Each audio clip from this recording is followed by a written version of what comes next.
Good evening mga ka-mister ko. Isang malamig na gabi sa inyong lahat. Mayroon kaming pahawling at 5 na yung bako dito. Yan, good morning sa inyo lahat mga ka-mister ko. Ang oras po natin ay alauna na. So, update lang tayo dito sa trabaho mga ka-mister ko. May mga howling kami.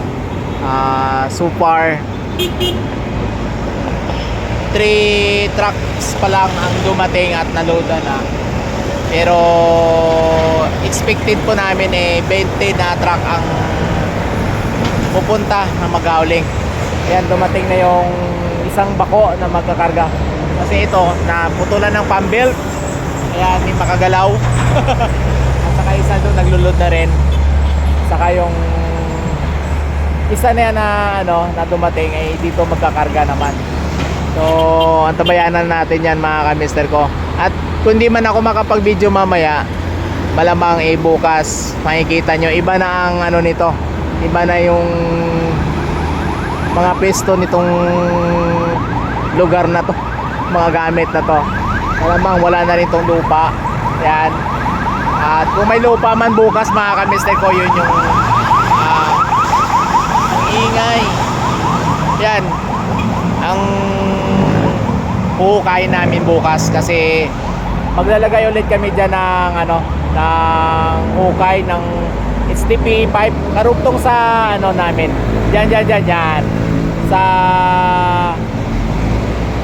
binuhusan namin nung nakaraang linggo. So yan yung yan yung gagawin namin ngayon, yung pag-hauling. At yun yung isa ay nag-hauling doon. Yun, nakakalis na yung truck.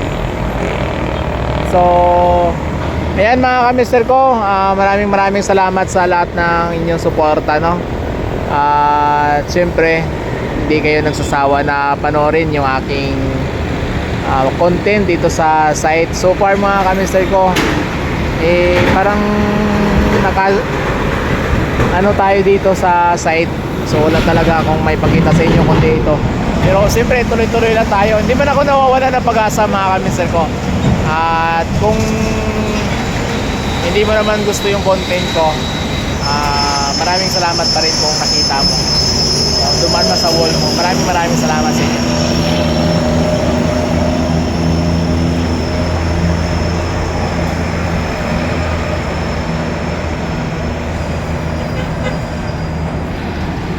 So yan na muna yung mga update natin dito mga mister sa site.